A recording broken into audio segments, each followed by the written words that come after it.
લક્ષ્ય ન્યૂઝ, એક નજર, એક લક્ષ્ય. મૂડી ખાખરાડી ગામે ખનીજના કૂવામાં લોડર સાથે યુવાન ખાબકિયાનો મામલો. પ્રાંત અધિકારી સુરેન્દ્રનગર ફાયર, રાજકોટ ફાયર સહિતની ટીમ ઘટના સ્થળે પહોંચી. મૂડી પોલીસ પણ પહોંચી ઘટના સ્થળે. યુવક અને લોડરને બહાર કાઢવાની કામગીરી તંત્ર દ્વારા હાથ ધરવામાં આવી છે. ઘટનાના પગલે આસપાસના ગ્રામજનોના ટોળે ટોળા ઉમટી પડ્યા હતા. યુવક ખનીજના કૂવામાં પડ્યાને 18 કલાકનો સમય થયો છતાં હજુ પણ બહાર કઢાયો નથી. ક્રેન, જેસીબી, 2 ફાયર ફાઇટર સહિતની ટીમ રેસ્ક્યુની કામગીરીમાં જોડાયા છે.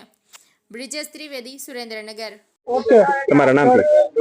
મારું નામ Rahim Joban, station fire officer, Rajkot fire and emergency service. શું ઘટના બની છે ને શું વિગત છે? આ ચોટીલાના થાનના ખાખરેજી પાસે એક કોલસાની ખાણનો જે કૂવો છે એ કૂવાની અંદર એક લોડર પડી ગયેલ છે અને એના ડ્રાઈવર સહિત અંદર પડી ગયેલ છે.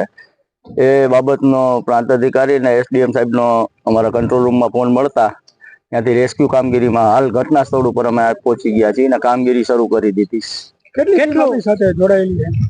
અમારી યારે ફાયર ફાઈટરોની 8 જણાની ટીમ છે અને ઓફિસર તરીકે હું છું. અને કેટલો ઊંડો છે આ કૂવો? આશરે 150 ફૂટ જેટલો ઊંડો છે અને પ્લસ 35 થી 50 ફૂટ જેટલું પાણી ભરેલું છે. અંદર ઓઇલ અને કેમિકલ જેવું છે. એના માટે BSH ની મદદ લીધી છે અને બોડી હાર્નેસ બાંધી અને જે રોપ રેસ્ક્યુના સાધનો પહેરી અંદર હૂંકની મદદથી કેમેરાથી જોયું છે. અંદર સર્ચિંગ કરી લીધું છે કે અંદર લોડર પડેલ છે પ્લસ કેઝ્યુઅલ્ટી પણ છે. ડ્રાઈવર એનો અંદર જ છે પણ ગેસ જેવું હોય, ઓઇલ અને કદડો કાળો વધારે હોય, કઈ દેખાતું ન હોય, જેથી ક્રેનની મદદ લઈ અને અંદર હૂંક બનાવેલો છે અને હૂંકથી લોડર પેલા ફસાવી લેશું.